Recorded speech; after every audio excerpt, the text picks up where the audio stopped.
Spiritualise YouTube channel में आप सबका स्वागत है। आज की हमारी चर्चा का विषय है श्री रामकृष्ण परमहंस जी की निर्विकल्प समाधि का अद्भुत अनुभव।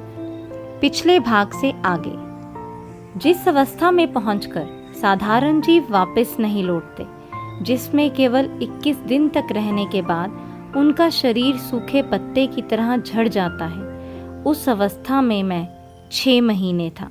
कब किधर से दिन आता, रात गुजरती, पता ही नहीं चलता था। मृत व्यक्ति के नाक मुंह में जिस प्रकार मक्खियां घुसा करती हैं, उसी प्रकार मेरे भी मुंह में घुसा करती, किंतु मुझे सुध नहीं रहती। धूल में लिपटकर केशों की जटा बन गई थी। उस बेहोशी में ही कब शौच आदि हो जाता, इसकी भी सुध नहीं रहती। यह देह क्या टिकी रहती, उसी समय चली जाती। पर उस समय एक साधु आया था, उसके हाथ में एक लठिया थी। उसने मेरी अवस्था को देखते ही पहचान लिया था और वह समझ गया था कि इस देह के सहारे माँ के अनेक कार्य होने वाले हैं। इसे बनाए रख सकने पर बहुत लोगों का कल्याण होगा। इसीलिए वह समय पर कुछ भोजन ले आता और मुझे मार मार कर होश में लाने की कोशिश करता। मुझ में थोड़ा सा होश आते ही वह मेरे मुंह में भोजन ठूंस देता। इस तरह किसी दिन तो थोड़ा सा भोजन पेट में चला जाता, पर किसी दिन बिल्कुल नहीं जा पाता। इस प्रकार 6 महीने बीते। फिर इस अवस्था के गुजरने के कुछ दिनों बाद माँ की वाणी सुनाई दी, तू भाव मुख में रह, लोक शिक्षा के लिए तू भाव मुख में रह। इसके बाद मुझे रक्तातिसार की बीमारी हुई। पेट खूब मरोड़ता, बड़ी पीड़ा होती। प्राय 6 महीने ऐसी पीड़ा भोगते रहने के बाद तब कहीं धीरे धीरे मन थोड़ा देह के ऊपर उतरा। साधारण लोगों की तरह होश आया। नहीं तो मन देखते ही देखते अपने आप दौड़कर निर्विकल्प अवस्था में पहुंच जाता था। इस मन की स्वाभाविक गति ऊर्ध्व की ओर है। समाधि मगन होने पर फिर नीचे नहीं उतरना चाहता। तुम लोगों के लिए जबरदस्ती नीचे ले आता हूँ। किसी एक इच्छा का सहारा लिए बिना मन को नीचे उतरने के लिए जोर नहीं मिलता। इसीलिए मैं तमाकू पीऊंगा, पानी पीऊंगा, अमुक वस्तु खाऊंगा, अमुक को देखूंगा, बातचीत करूंगा। इस प्रकार की कोई छोटी मोटी इच्छा मन में उठाकर उसे मुंह में बार बार दोहराता जाता हूँ। तब कहीं मन धीरे धीरे नीचे देह पर उतरता है। फिर कभी कभी तो उतरते उतरते पुनः ऊपर की ओर दौड़ने लगता है।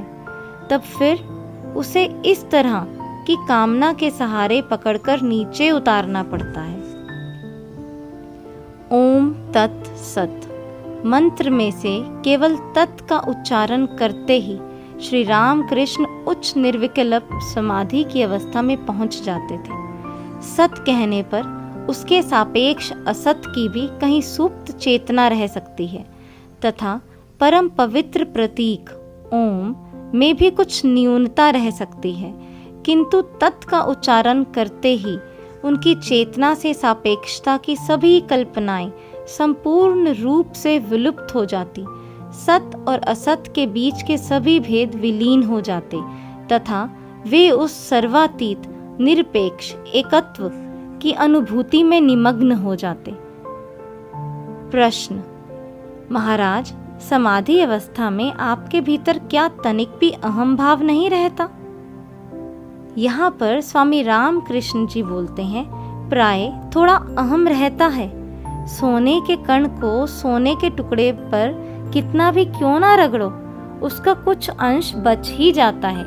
मेरे बाहरी ज्ञान चला जाता है, किंतु प्राय वे ईश्वर मुझ में किंचित अहम रख देते हैं अपने साथ विलास करने के लिए। मैं तुम के रहने पर ही प्रेम का आस्वादन होना संभव है।